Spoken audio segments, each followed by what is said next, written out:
So as I said, Python is, we'll start with the introduction to Python.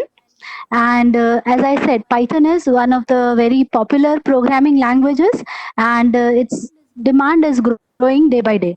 So that's why people want to learn Python. And another reason why Python is very popular is it is very easy to learn. Means the syntax and the way you write the code is quite easy for us to understand.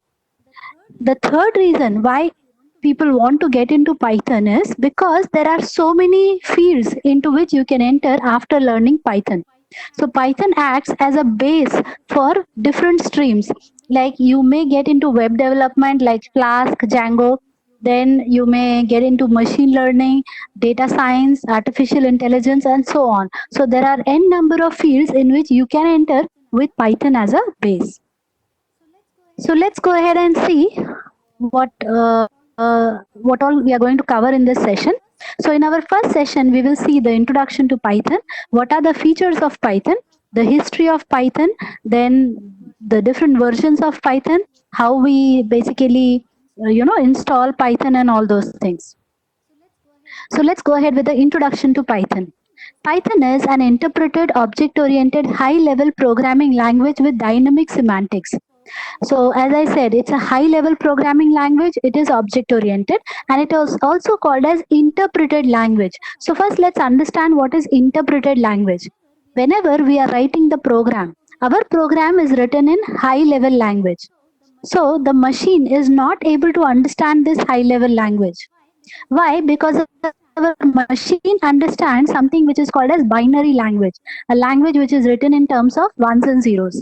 So this information, this language has to be converted into binary. That is basically called as language translation. So the question is how to do the language translation. So take the whole program as an input and convert the entire program into binary and run that. That is termed as compiled language. Are you understanding this? We have a program and the entire program is converted into binary and then we execute. That is termed as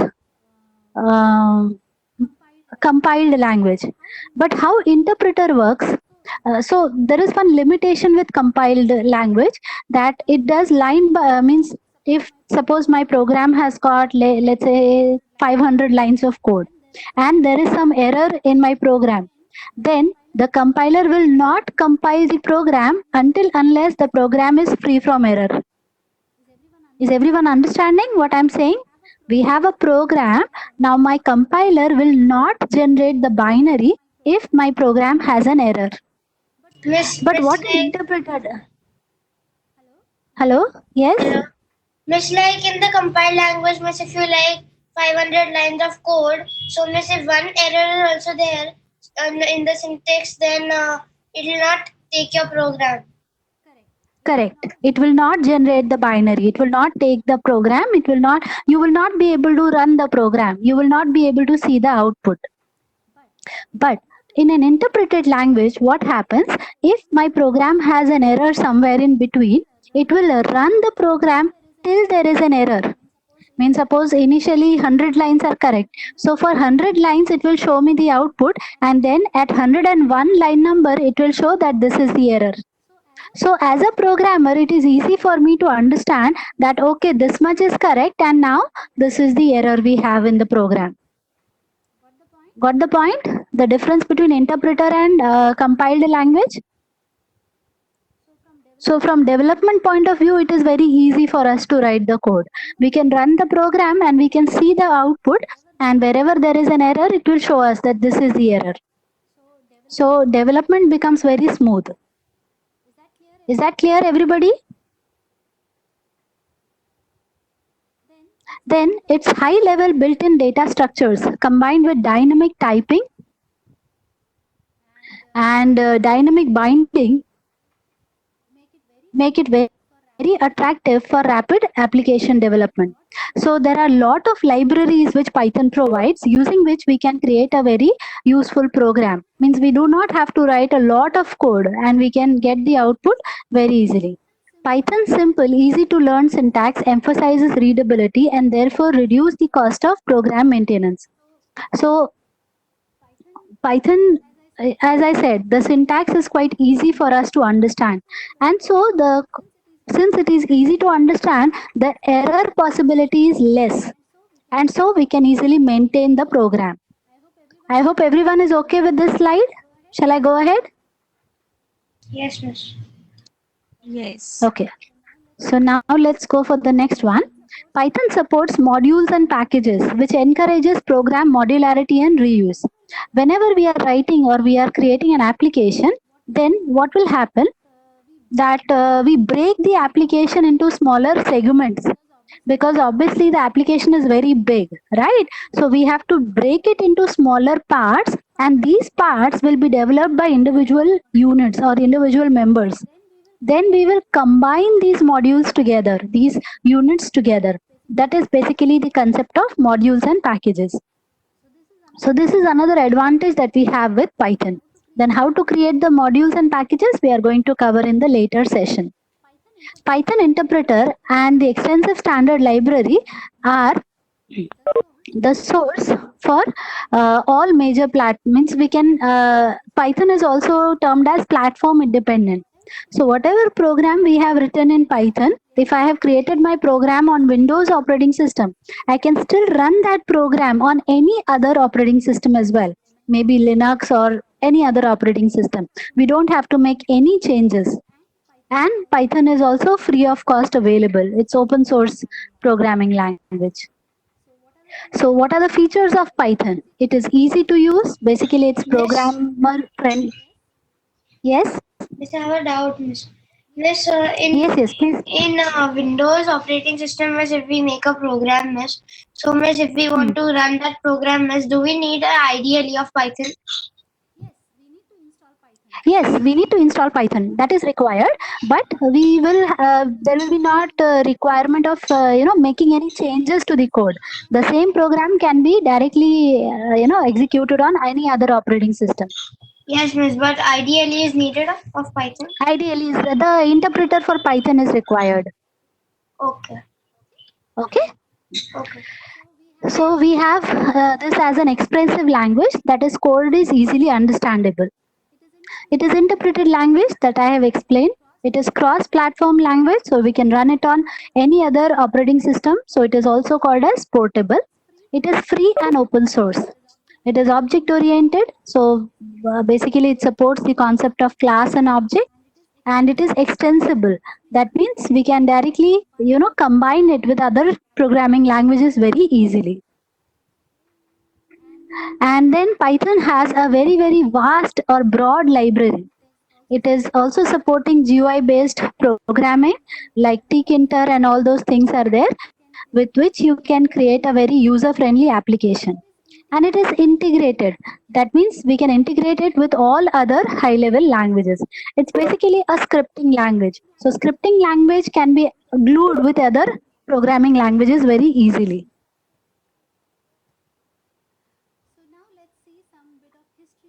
So now let's see some bit of history of Python. So Python laid its foundation in the late 1980s. The implementation of Python was started in December 1989 by Guido van Rossum at CW Netherlands. And ABC programming language is its predecessor, and it was also influenced by programming languages like hello. Is it okay now? Hello? It is proper. Okay. So we have some history of Python. Python led its foundation in 1980s, and it was written by Guido van Rossum. And some of the languages like ABC and Modular 3 are considered to be predecessor. Means these languages came first, and then it was influenced, and then Python was created. Then we have some versioning of Python along with the history of Python. So currently the latest version you will see on the internet is 3.8. Okay. So these are the different versions and the history of development of Python.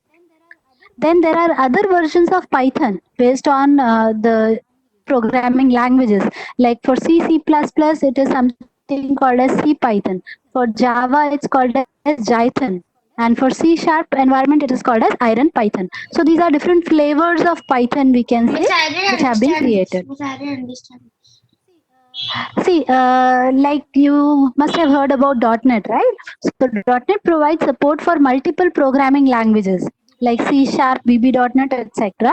So they have taken Python and they have customized it for .NET environment, and they have termed it as Iron Python. Okay, it's a Okay, miss. variant of Python, Okay. not core Python. It is a variant of Python. Okay. Similarly, for Java, means something which will run on JVM, that is termed as Jython. Okay, and for based on C, C++, another variant of Python is there, that is called as CPython. But we are going to basically focus on core Python. Okay, but these are the variants, we need to know that. All right. Now, what kind of applications we can create in Python? So Python as a whole can be used in any sphere of development. We can use it for creating console application, for audio video based applications, 3D CAD applications, web applications, enterprise applications, applications for images. So as I said earlier, there are huge areas in which Python can be applied. Now there is something called as setting a path and all those things. But before that, let me just explain that first of all, you need to download voice is Python cracking. interpreter or Python soft. Yeah, maybe there's some internet issue. Okay. First, we need to install Python. So what we have to do is visit Google, and then here we will type download Python. When you will visit this website, you will find the official download is available. So just go to the python.org, that is the official website of Python.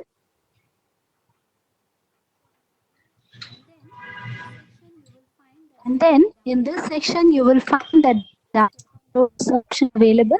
Just click on downloads, and here you can see download option is available. I told you, right? 3.8 is the current version available.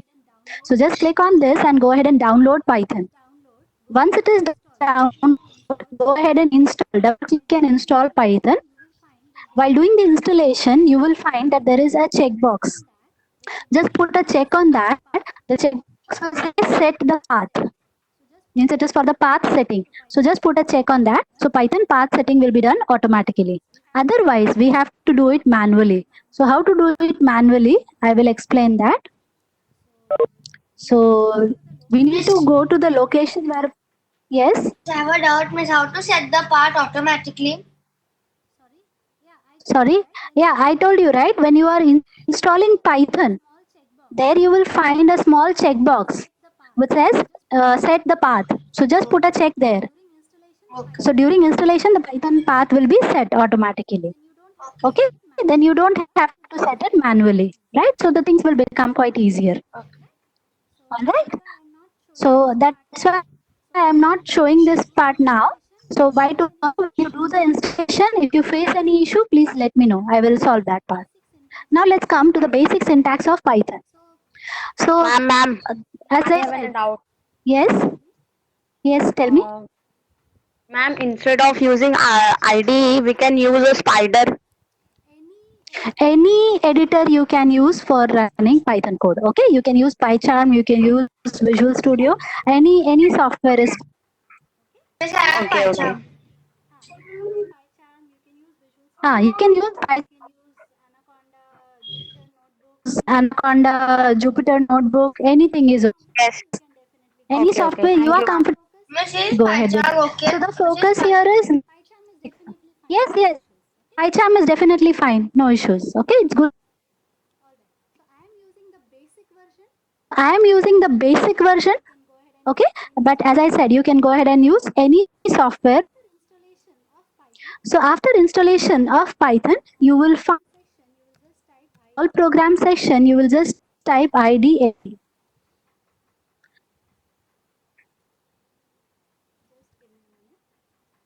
Just give me a minute.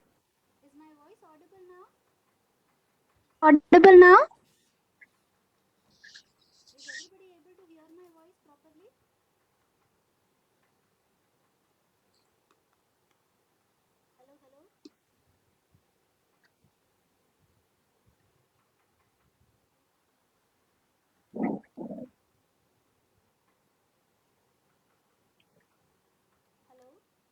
Hello?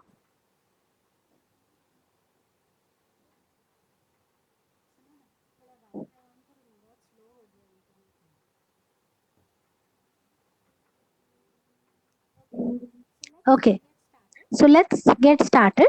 Once you do the installation of Python, what you Miss, have to do is, yes, Miss, in Python, Miss, when we download the Python app, Miss, in your desktop or in your laptop, Miss, the Python, Miss, you have a choice, Miss, that you can download the Python shell. So, Miss, in that you can do your codings, Miss, the basic ones. correct. That's what I'm saying. I'm using the basic one right now. Okay, you have the choice. That is fine. So idea here is to learn the Python and Python programming language, right? Any editor, anything where the Python code can execute is fine with us. All right? Is that okay? Yes, Miss. Okay. So now, as I said, just go to your all programs section, and here you just have to type IDLE. That is the basic, you can say, interpreter that we have for Python. So just open that. Here I have opened it. Now go to File and click on New File. Or you can see this prompt is given here. So from this prompt also you can run the Python code. So I'll start off with hello world. For displaying a message, we use the print command. So just write the print, then an opening bracket, hello world. So here you can see we have written print, and in a pair of simple brackets we are writing a message in a pair of inverted commas. So now you can see the output as hello world. So this is one approach of running the Python program. The other approach would be to go to File and click on New. And here, just write the Python program. So here, I'll again write the same thing, that is hello world. This time, I need to save my file. So go ahead and save the file. So let me just create one folder.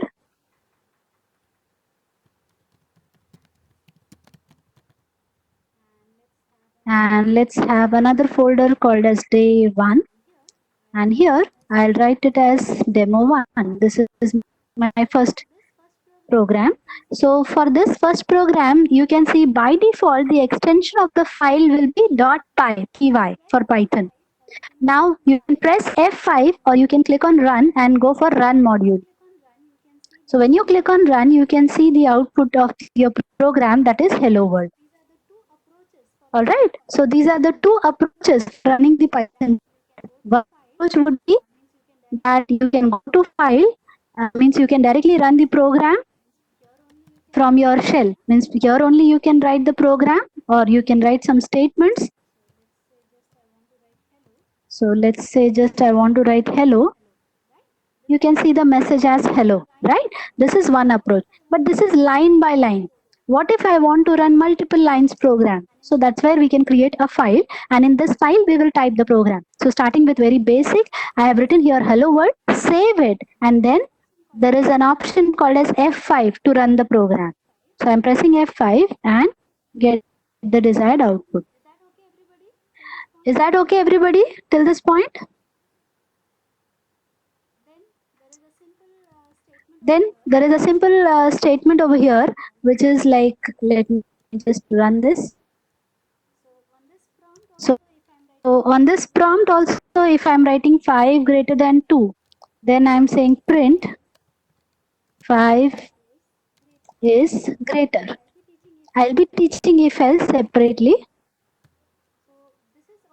So this is also okay. So here, whenever you are writing the code, in other programming languages like C, C++ and all, we have to use opening and closing curly bracket. You must have seen that. There will be the program where you will see something like this.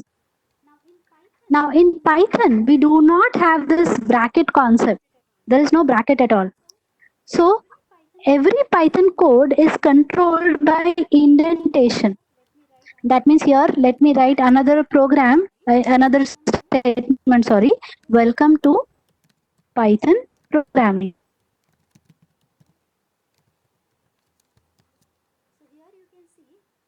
So here you can see all my lines should be in the same with the same indentation. If I just give some space and write here some more lines like this, something I'm writing.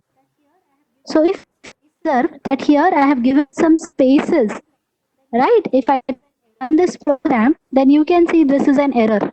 So Python code is controlled by indentation. All these things must be in the same line. That is a requisite of Python programming. Are you clear with this concept? So now if I run this program, you can see the output coming up in 3 separate lines. Alright. Now if you observe the output, here the output is coming up in 3 different lines. So what we conclude here is whenever we are using the print statement, print introduces a new line character at the end. Let's say my requirement is that all my output should come in the same line. I don't want it to appear in separate lines. That is my requirement. So just give me a minute. I'll open the file. So let me save this as demo 2. So what I'm saying is, in this case, you run the program, every output is running in or showing up in different lines. So what we have to do is, we will write here end is equal to, after this, let me put a space. So I am telling Python that after, yes? Miss, why didn't you write more coding on one page? Sorry? Miss, why didn't you write, Miss, why are not writing the coding in one page only? Because if I make changes, lot of changes in the same file, it will become difficult for everyone to understand. I'm going to send the entire code to everyone through mail. So it will be easy for you guys to practice. Okay. So every concept in a new file. So it's easy for you to learn. All right. So what I'm saying is, at the end of Hello World, by default, one new line is being created. So we want to tell Python that I don't want new line. I want a space at the end. So what I have to do is, at the end, I have to write end equals to space. Same thing I will do in this section. I'll write end equals to space. And here also I will write end equals space. So let me save this and run the program. So now can you see the entire output is coming up in one single line. So depending on your requirement, you may specify what you want at the end of each line. If you want a tab space, then you can use /t. So that will introduce a tab space after printing this output. So here you can see now a bigger gap is being visible, right? That is basically like you press the tab key, that kind of gap you will see. So that way you can customize the print statements. Another thing, that suppose you want to print multiple lines. So let's say I want to print this is those technologies. We are located at Vashi. Okay, we are into training. So here my text has got multiple lines. If I want to print this, one idea would be to have multiple print statements or write print. Now instead of using double quotes, we will use single quotes 3 times. 1, 2, and at the 1, 2, 3.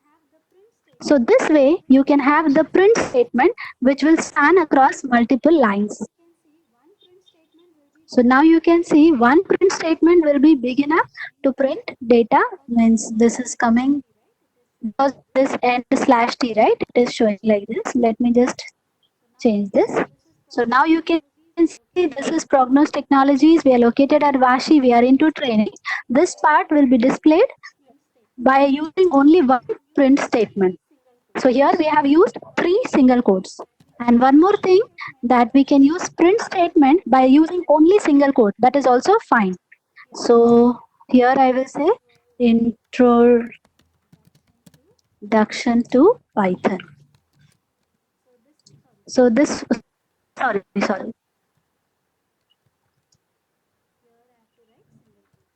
Here I have to write single quotes.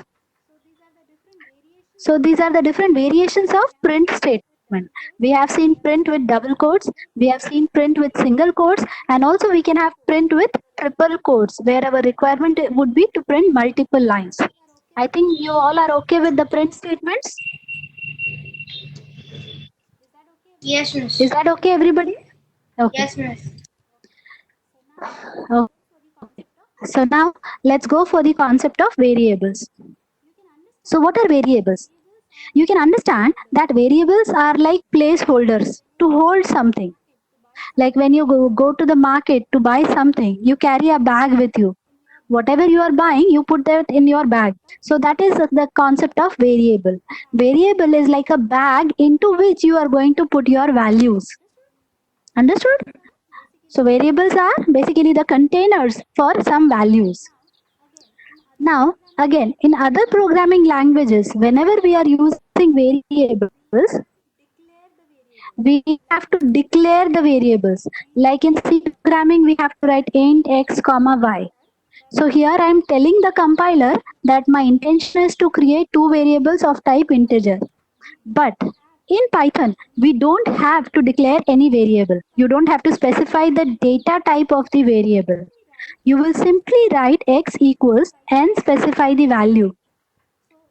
So by writing this, when you assign the value, that is where you are telling Python that I am going to store this variable 10 x in 10. So what is the data type of 10? 10 is of type integer. So automatically Python will understand that the data type of x is integer. You don't have to specify it explicitly. So now if I want to print the value of x, I'll write print. Simply I will write here x. So let me write this as demo 3. So if I run this program, you will see the output as 10. Now if I want to see what is the output of, suppose I want to check what is the data type. So Python supports an inbuilt method called as type. So here you can simply use the method that is type to see the data type of this variable x.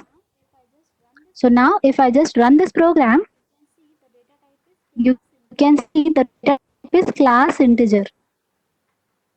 Is that okay? This is one basic example I have taken where x has been assigned a value 10 and you can print the value by simply using the print statement, and then if you write print and then you specify type as x, then you will observe that it is showing the type as class integer. If I take another variable y and this time I'll write something like this, and I'll go ahead and print the value of y, and also I'll say print and let's use type y. So now if I run this program, you can see 3.14, its type is float. Understood? So based on the value we are assigning, Python will consider the data type. So let's write here Shyam in a pair of inverted commas.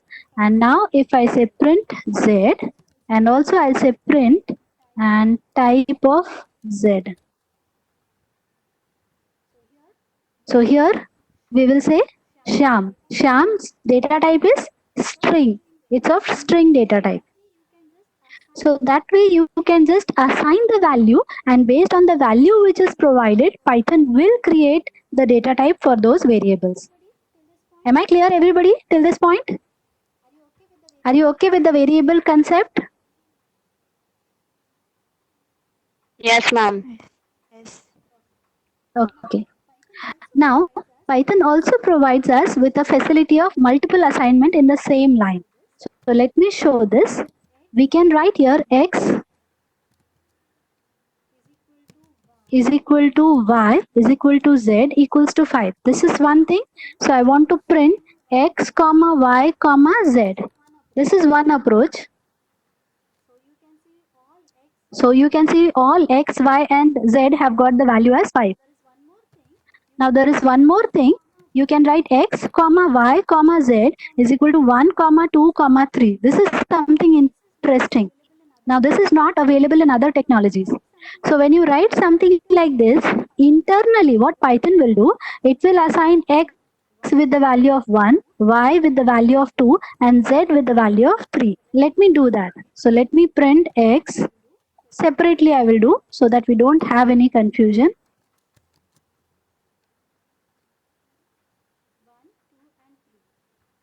1, 2, and 3. Understood? So here, in one single line, you can do multiple assignments. That is one beautiful feature of Python. So here we have seen multiple assignment is also possible in Python. Next is the concept of comments in Python. So how do we give comments in Python? So let me just create a new file. So for a single line comment, we use a hash symbol. So I'll say this is my demo program. So here again I'll say print welcome to programming. All right. So after this, what I have to do is, suppose I want to give a multi-line comment. So for multi-line comment, we have to use triple dots. It's interesting to learn, easy syntax,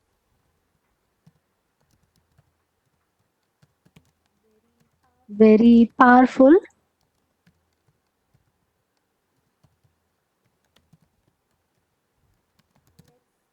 Let's continue.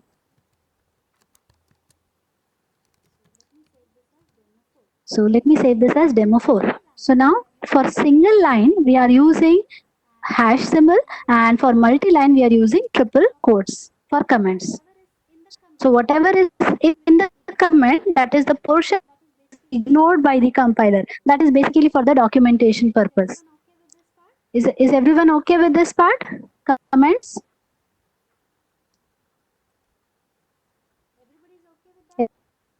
Everybody is okay with that? Yes, ma'am. Yes, ma'am. Now we will go ahead with the concept of identifiers. Now what is identifier? If I consider you all have joined this meeting. Now if I want to talk to a particular student, whether you have understood or not, so how will I do that? I will talk to you using your names. I'll say, okay, Aarti, did you understand? Ashutosh, did you understand? Devkishan, did you understand? So I am using your name to identify you. So name is considered as an identifier in programming language as well. We are using some names to identify our variables, our functions, our programs, our modules, our packages.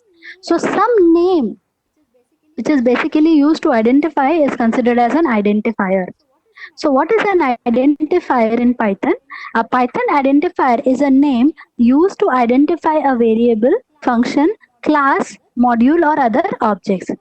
So just for the time being, understand it is some name. Any name is considered as an identifier. So just now we wrote some program where we created some variables. So X, Y, Z, these were the names of the variables. So I will say these were the identifiers. So an identifier starts with the letters A to Z or small a to Z or with an underscore. It may be followed by some letters, which is fine.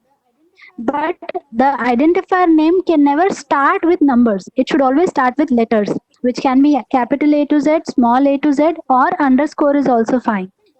Python does not allow punctuation characters or some special characters like @ dollar, percentage within identifiers. So these special characters are not allowed in Python identifiers.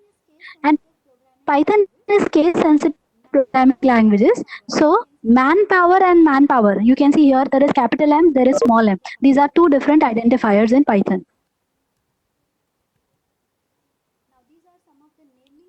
Now these are some of the naming conventions we use in Python. So class names start with uppercase letter. All other identifiers start with a lowercase. So this is something which we should follow, right? This is not a hard and fast rule. Basically, the rule that I told you, this one, this is is most important, that if you are using an identifier, the name must start with the letters, not with numbers, and no special characters allowed. This is a strict rule. Now, this part is something which is good, means it is good to follow these conventions.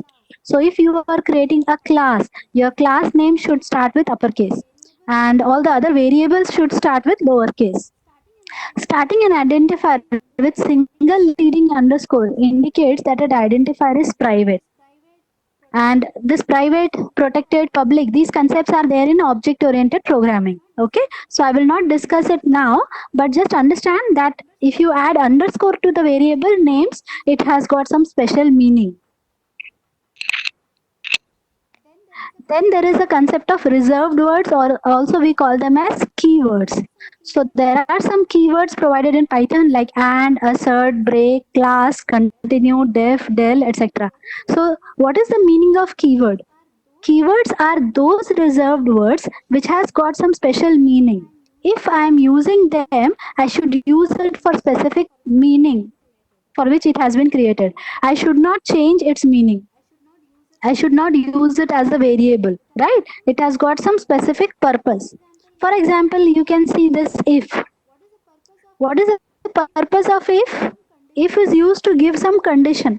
So if you are giving some condition, then you use if statement, right? So I cannot say variable if is equal to 10. This is not correct programming approach. I should not be writing something like this. If is equal to 10. This is wrong, because if is a keyword. I should not use it as a variable to assign some value, right? So Python will not allow this because it is a reserved word. It should be used for the purpose for which Python has created it. Miss, Then I was discussing some, yes, Miss, if can be used like if yes. x is smaller than 0. Yes, actually, I'm going to discuss if else part separately, okay, in tomorrow's session. So that is why I will not go into that detail, but what you said is correct, okay? Okay. Tomorrow's session will be on if else and looping and all those things, okay? Okay. Okay. So I was discussing keywords. So keyword basically means that it has to be used for the purpose for which it has been created. Only for that purpose. You should not be allowed to change its meaning. Then the next concept is data types. So data type basically means as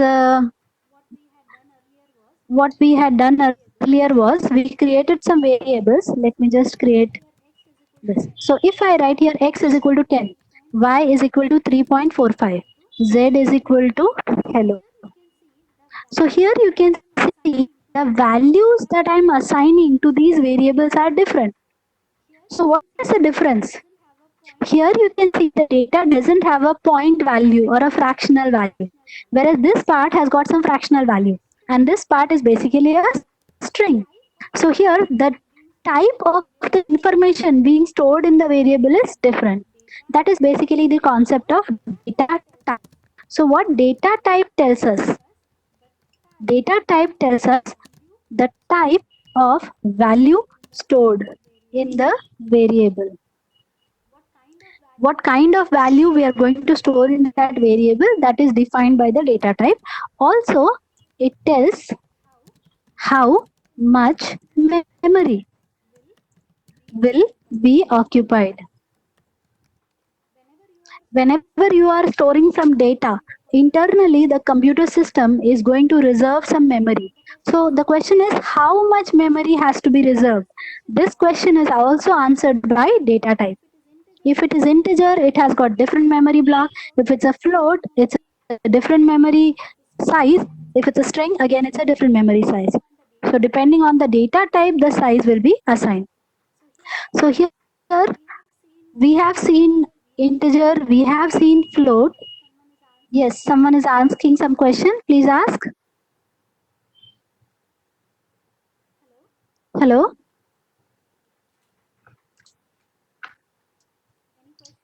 Any question? Someone wants to ask some question, or shall I go ahead? All right. So we have seen integer type, we have seen float type. Now we have another data type in Python, that is a complex data type. So what is complex data type? We have real plus complex value. So let me show this. So if I write here x is equal to 3 plus I4, sorry, j, 4j. So here print the value of x first of all. So let me call this as demo 5. And if I run this program, you can see it is showing me the value in this format. And if I just go ahead and say print x, sorry, not x, I have to use the type method to see the data type. So here you can see the data type is considered as complex. So basically it's a mathematical concept where the number is a combination of a real number and complex number or imaginary number. That is basically termed as complex number. So here we have seen the different ways of creating the variables in Python, and based on the value being assigned, it takes up the value.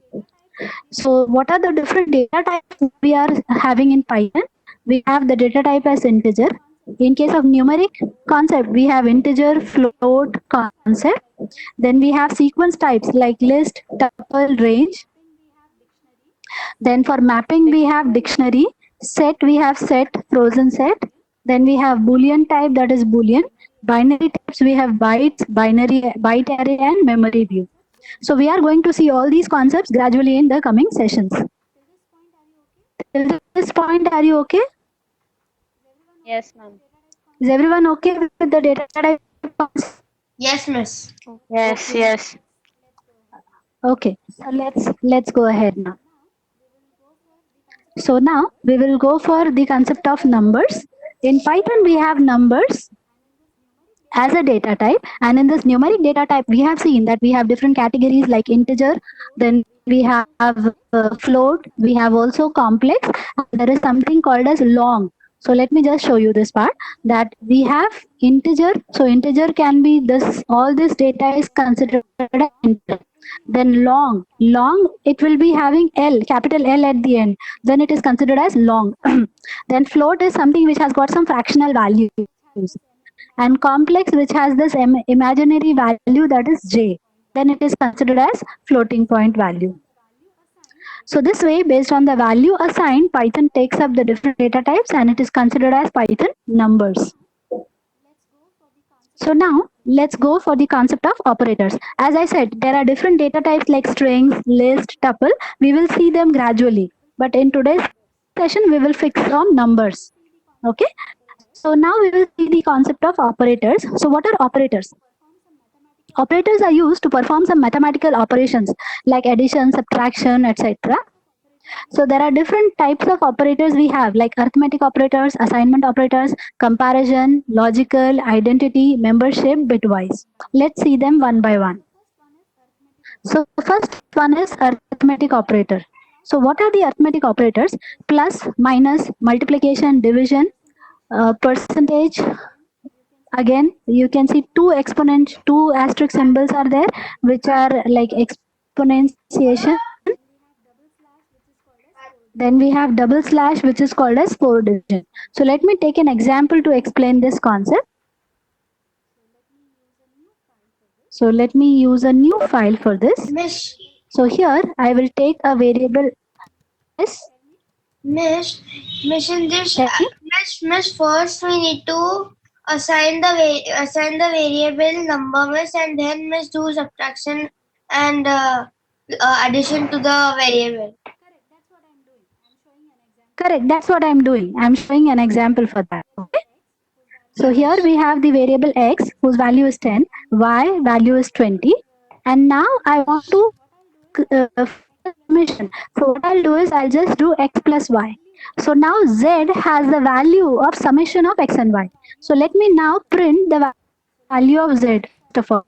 So let me save this as demo 6.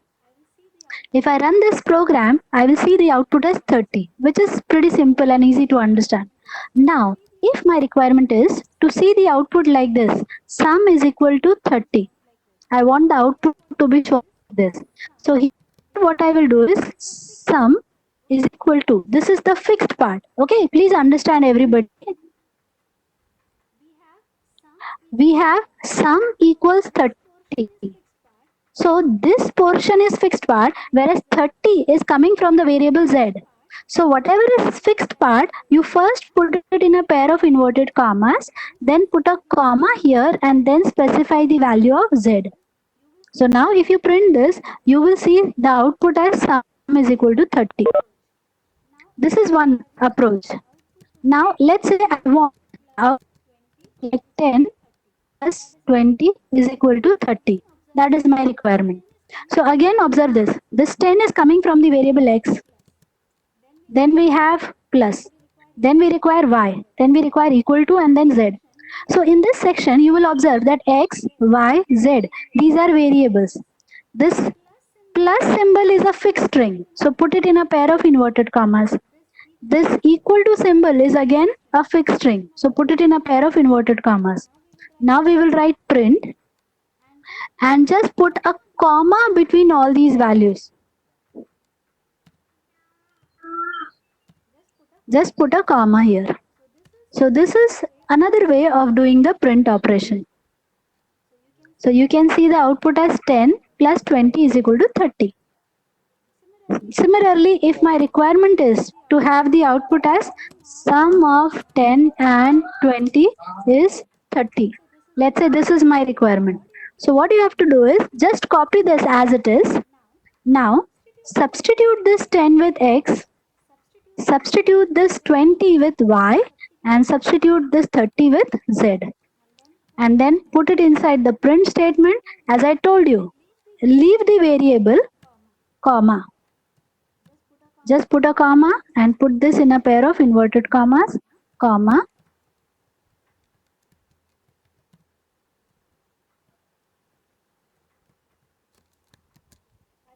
Are you understanding how to write the print statement, which is a combination of some string and some variable? Is it okay with everybody, or shall I explain it again? Yes. Everyone is getting this? Yes, ma'am. Okay. So when I run this, you will see sum of 10 and 20 is 30.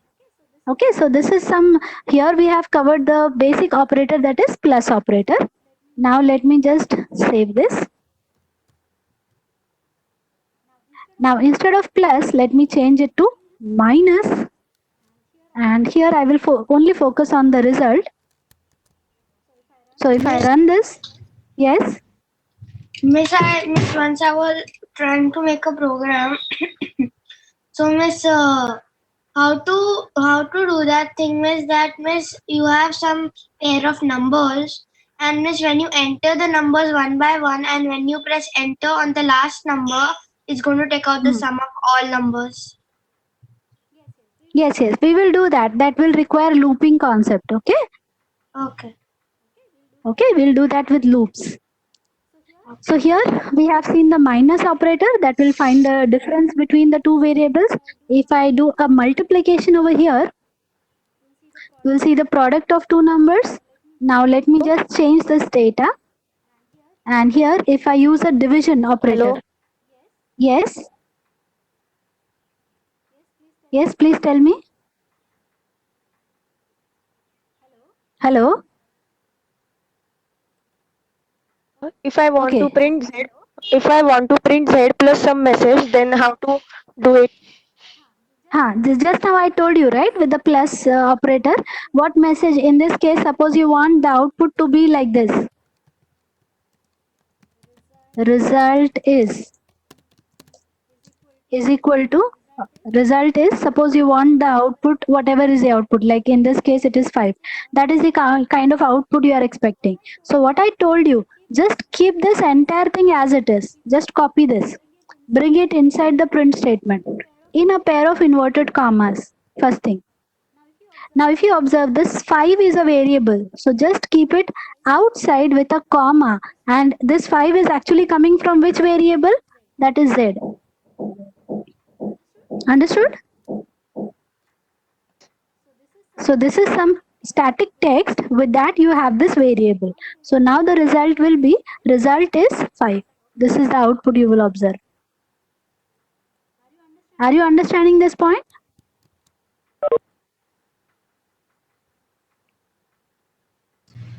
Miss, are you emailing the Yes, I will be mailing the code. All the code I will be sending you.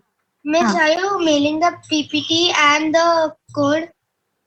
No, PPT is copyright issue, but I will be sending the code. Okay? Okay. Okay. So till this point, are you clear? This is division operator.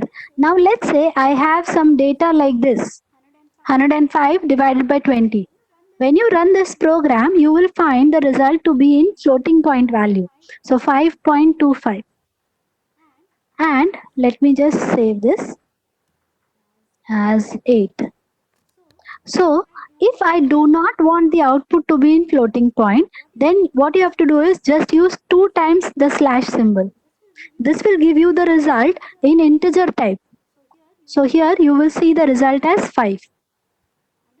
Understood? In the previous case, if you use only single slash, what is the result? You get the value in point.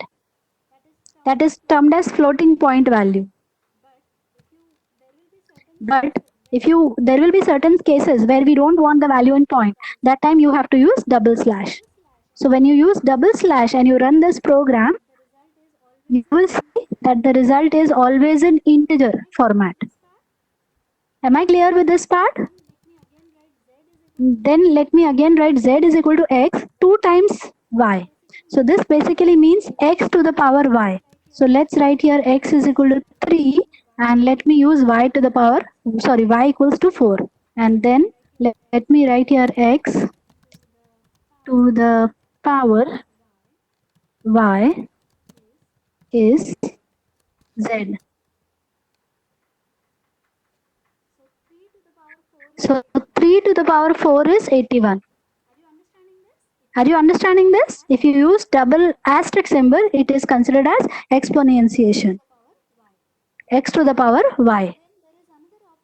Then there is another operator, that is the mod operator, that is a percentage operator. So let me again write x like this and y is equal to 20.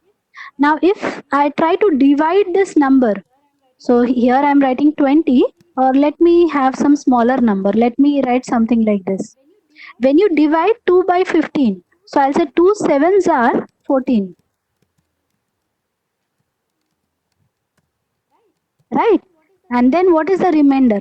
So remainder we will get is 1. So the mod operator gives us the remainder. After the division, whatever is pending, that is given by the mod operator. So here, if I write z is equal to x mod y, and then if I try to print z, then you can predict that after dividing x by y, what is the remainder we will get is 5. So when you run this program, you can see the remainder is 5. Is everyone okay with this? So these are the different arithmetic operators we have covered. So we have seen plus, minus, multiplication, division. Also I have covered the remainder or the mod operator. This is exponential operator and this is the floor division, means the result will be in integer type. Is everyone okay till this point?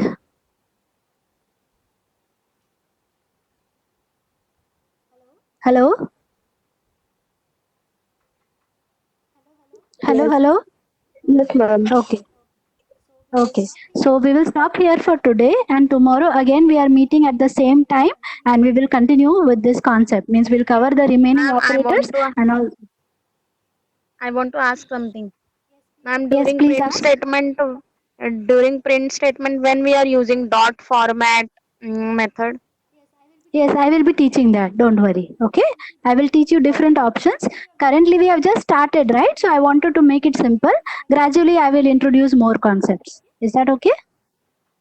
Yes. Thank you, ma'am. Okay. Miss, Thank you. So let's, yes. Miss, we can also find the built-ins in Python, Miss, by using some code, Miss. Miss, I think so, Miss, underscore built-ins. Correct. Yes, there are, as I said, Python has got a huge library. So we have lot of other facilities available with Python. That is obviously possible. Okay. Okay, Miss. Okay. Thank you so much, everybody. Thank you so Good much, day. Miss. Thank you, ma'am. Have a good day, everyone. Bye. Have a good day. Bye. Bye.